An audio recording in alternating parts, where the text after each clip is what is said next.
Godzilla, King of the Monsters. Not to be confused with the alternate title of the original 50s film, this is the sequel to the 2014 Godzilla.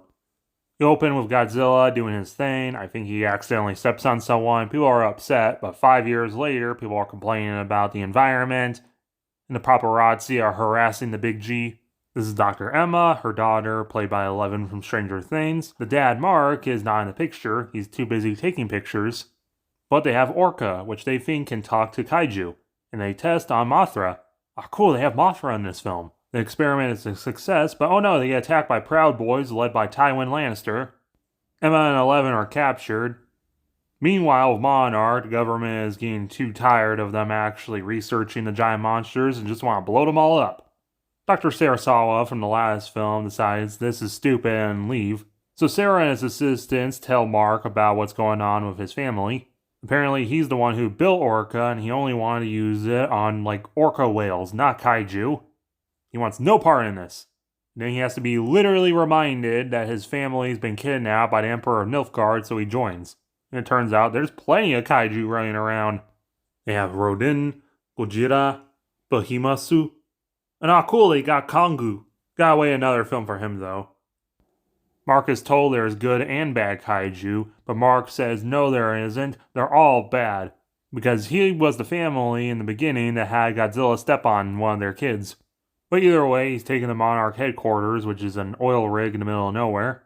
Oh yeah, Mothra's in this film. Mark doesn't care. There's a bunch of back and forth, and turns out Tywin and co. are in Antarctica. Because a monster movie, they have something. And it turns out to be Ghidorah, which they call Monster Zero, because reference. So they try and get their ice-cold Monster Zero sugar.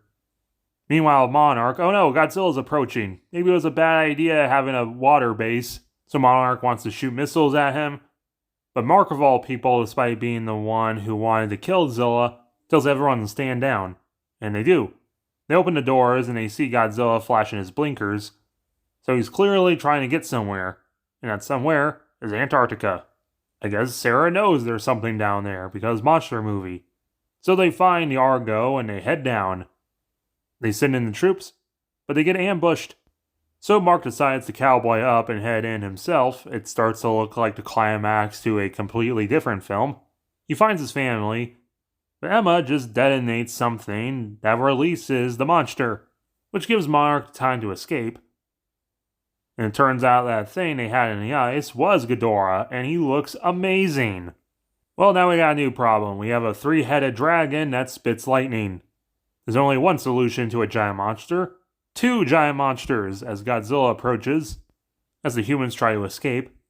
This film's already better than the first film because we already have monsters and we actually get to see a fight, and it's not like in the damn dark. Well, technically it is, but we can actually tell what's going on. Like someone getting squashed. The military shoots at Ghidorah, which pisses him off enough to fly away. So now they gotta figure out what, where, and why was that dragon. But just then Emma calls, and it turns out she was working with Tywin. Because apparently wherever the monsters go, they destroy, and the environment retakes the city, which they claim is because of the radiation the monsters give off. That's not how that works. But they think so, and their goal is to free more monsters from the inner Earth. Because humanity sucks or something.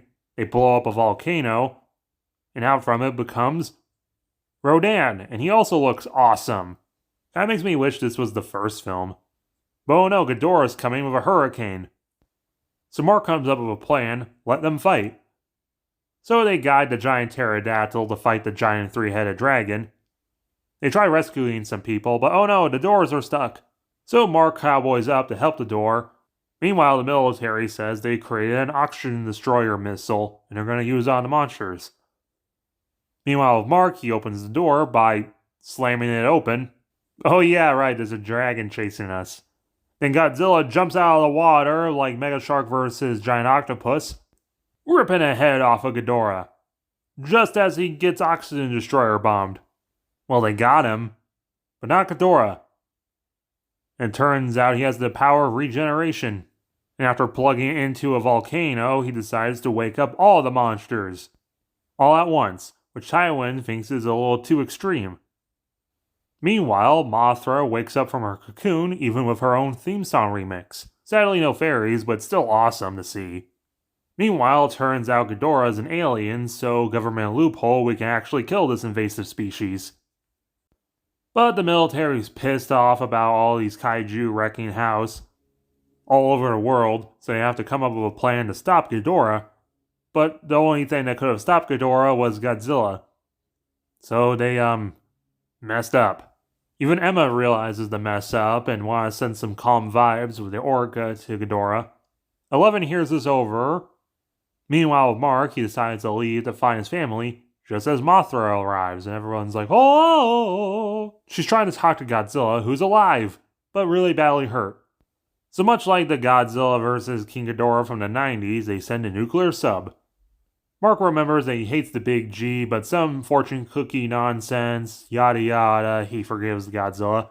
Meanwhile, with 11, she hilariously easily escapes, grabs some supplies, steals the Orca, just leaves, and heads to a baseball refugee camp, breaks in yet again comedically easily, and tries sending some good vibes to the monsters. Which works. Tywin is upset about this. Meanwhile, Monarch, I think they discovered Atlantis, and it's full of nuclear radiation, so Dr. Sarah decides to be the inverse of the original film and goes there to save Godzilla from the oxygen destroyer, and he blows up. Godzilla, all healed and charged up, recreates the poster where he somehow stands on the ocean surface. He has a staring contest with Mark. He blinks, so he leaves. And it turns out humans were the real kaiju all along. Emma looks for 11, and she makes it to the city to see Ghidorah up close. Godzilla runs in, and we get an epic final fight. Mark is also looking for 11, and it turns out that Nuke worked a little too good on Godzilla because now he's overheating. And much like in Godzilla vs. the Destroyer, he's gonna explode. Mothra joins in, but Rodan takes her fight. There's a lot of human stuff, divorced couple crap, who cares? Mothra gets pinned, but she uses a stinger she has apparently to stab Rodan. Ghidorah pulls a Charizard and grabs Godzilla, flies him into the air, and body slams him into the ground. Mothra tries tagging in, and it goes about as well as you would think, as Godzilla lays there defeated. Despite Ghidorah stepping on the Orca, Mark just fixes it in the rain, and they piss off Ghidorah enough to have it chase them. And by taking the Orca, instead of going into the helicopter, she decides to steal a Hummer and go a different direction, even though the helicopter was going to do the same thing, sacrificing herself. Long enough for Godzilla to achieve burning Godzilla form, melting stuff around him. And with his power, he's actually able to disintegrate some of Ghidorah and stomp him into the ground like destroy all monsters. Now Godzilla is the true king of the monsters, as all the other kaiju arrive somehow and bow before their new monarch. Even Rodan decides to come back from the dead to bow. But oh no, post-credits, and Tywin has a head of Ghidorah. This film is a lot better than the first film. The monster stuff is really cool, especially how well they recreated some of these iconic monsters. They still are mostly in the dark, but we can actually see better than the first film, and the fighting's awesome. I kind of like the idea of the monsters being natural disasters, even if that radiation stuff doesn't really make sense.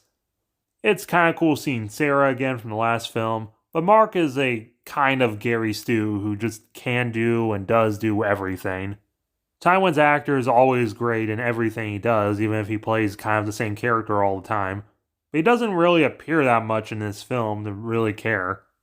So the monster stuff is awesome and the human stuff is just kind of there. It's a Godzilla film. That's kind of the standard, for better or for worse. I'll give this film a 7 out of 10. Maybe 7.5. Remember to hit the like button, share with your friends, comment your thoughts, and subscribe if you're new.